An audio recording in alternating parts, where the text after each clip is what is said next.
Ooh, the Pickelhaub. Good choice. Now, I don't know what made you choose it, or if you're aware of what these represented to the everyman a century prior, or if it just looks like a bad fashion trend. But back in the day, 1900s, this was a symbol of the Hun. What? No, this Hun. Yes, the Hun, the German Empire. Well, more precisely Prussia, but you wouldn't know what that was, since it doesn't really exist anymore. Moving on. Part 1. The Not Holy Roman Empire. So let's get a few things straight. These events began to come to fruition due to that short, fat French guy who apparently cared too much about world conquest to think about his image. Oh my gosh, get your hand out of your shirt! Anyway, a consequence of his existence meant that the precursor to modern Germany, the Holy Roman Empire, stopped existing. This left uncountable little duchies, kingdoms, and two major players, Austria and Prussia. Now, one of these guys was going to unite them, but seeing as Austria was still the the ruler of the Balkans, and a mountain range cut them off from everyone else, Prussia increasingly seemed like the more likely candidate, but this was a result of two factors. The second factor being Bismarck! Pickelhauben zum alles! So to sum up what came before Bismarck as briefly as possible, after Napoleon, it was agreed that a balance of power would have to be maintained in Europe, nobody growing more powerful than the other. And besides some squabbling with Russia, some things never change, most of this period isn't very eventful. Then, Bismarck gets elected in the 1860s. In just 10 years, this guy masterfully manipulated the great powers of Europe in such a way that Austria, the historical capital of the German sphere, was shut out of the affairs of the other German states, where said German states were coerced into alliances with Prussia being dominant, and perhaps most significantly, in such a way that didn't tick off the great powers. No efforts to challenge naval dominance, no foolish provocations of nations that would otherwise have left you alone, not a brutish, aggressive attitude that generally annoyed everyone. So you see, Bismarck was a genius. But we haven't even discussed his greatest achievement. So fast forward to the late 1860s. Bismarck is Chancellor of the North German Confederation. They don't own the South yet. France, which is now an empire again, except this Napoleon's a moron, sat behind and did nothing, while they grew from a minor power into something pretty terrifying. So now they're nervous. So nervous, in fact, that when Spain has a revolution and Bismarck attempts to put a German prince on the throne, they had to say something. Due to a mistake in the date regarding the prince's arrival, he couldn't be coronated, so at first it seemed like old Bismarck bit off more than he could chew. Then the Prussian king ordered the prince to withdraw, making Bismarck's plan even more screwed. But Bismarck got the war he wanted, folks. You know why? Can you guess? Correct. Napoleon III's big mouth proved to be all Bismarck needed. Once Napoleon told the king to swear to never try that again, the original response was, "No way." Once Bismarck received this, he worded it to the press in such an ingenious way, by omitting and choosing the right words, that to either side, it sounded like one was provoking the other. Bismarck even timed it successfully for the telegram to go public on Bastille Day. And you thought Google Translate was bad! Google Translate never started a war!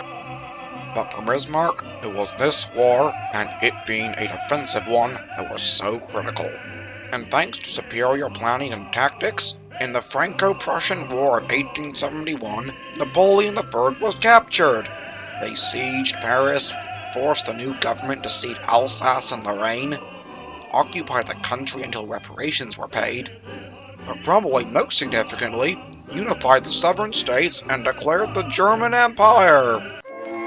Part 3. After Bismarck. So if you remember, at the start of this video, we talked about the balance of power. Now, you may think these aforementioned events will destabilize this balance, And you're right. Europe thus became described as a powder keg. Any spark, small as it may be, would set off the explosion. And Bismarck was aware of this. In fact, he acknowledged that a war would come, and he predicted it be some damned foolish thing in the Balkans that did it. Would you believe it? He was right. But this wasn't the only thing he was right about, which brings us to Wilhelm II. After the old Prussian king Wilhelm I was proclaimed emperor, or Kaiser, he was happy to give Bismarck complete control over German affairs. This allowed the status quo of no war to continue, Bismarck being an exceptional statesman. Then the Kaiser died, and Frederick III became Kaiser, a man who liberals both in Germany and the UK hoped would liberalize the young empire. 99 days later, he died too. Whoops! So now, Frederick's son, also named Wilhelm, at age 29, is coronated as Kaiser. And he's provocative, young, insecure, hugely jealous of the British, arrogant, theatrical. We could go on. Wilhelm soon after coming to the throne deposes Bismarck and takes a more active role in politics than his predecessors. He attempted to hide his shortcomings, pun intended, by talking tough and loud, and often not making himself very likable in the process. Most of his family considered him an obnoxious, arrogant. His uncle Bertie, and Bertie's Danish wife especially. Another time, when speaking to the Queen of the Netherlands, this exchange occurred. Ouch! Now, with all this said, I kind of sympathize with the guy. He was an underdog amongst the royals. But this, for me, and most historians who are actually qualified to talk about such things, does not excuse the horrendous results of his reign. In 1898, Wilhelm visited Bismarck, now on his deathbed, where he told the young Kaiser that if things continue on as they are, the crash will come in 20 years. 20 years and 4 months later, Wilhelm II abdicates the German throne as the Central Powers lose the First World War. So with all this said, what went wrong? Well, if we're referring to the war as a whole, that was unfortunately probably always going to happen. But if we're referring to Bismarck's astounding nation-building, well, Wilhelm pretty much destroyed everything. Once taking this more active role, various speeches, dismissal of moderating politicians, causing even more friction with France, and probably worst of all, deciding he wanted to have a fleet as great as the UK's, a country which had at this point been the global hegemon for a century, with its navy its most powerful weapon. I thought this would intimidate the UK, and guess what? By 1914, his fleet was 40% the size of the UK's, and guess what he'd just done? That just alarmed the UK. Old Uncle Bertie didn't appreciate that. In fact, this is perhaps one of the biggest contrasts to Bismarck and Wilhelm. Bismarck understood how important making truces with potential foes was. Reinsurance treaties with Russia, improvements of relations with Austria and France at critical moments.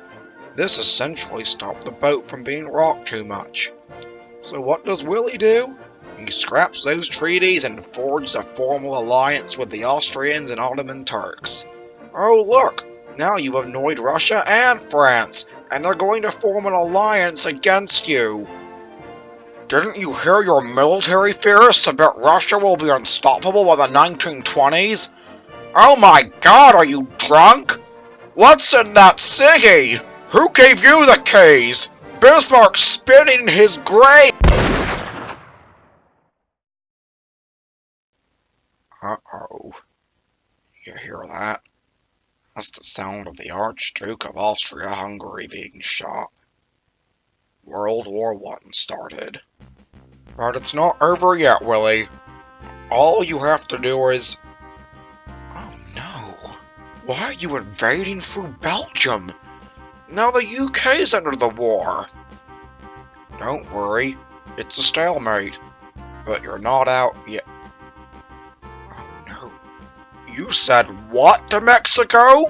So in 1916, the final nail on the coffin landed when Mexico was offered American land in exchange for helping the Germans. 2 years later, Bismarck's grim prophecy came to pass. All of his hard work is for naught, as Germany surrenders and the Treaty of Versailles is signed. Wilhelm promptly goes into exile in the Netherlands and lives a cushy last 20 years of his life, his delusions of grandeur one of the causes of where Mr. Mustache Man would be taking Germany next. But that's another story.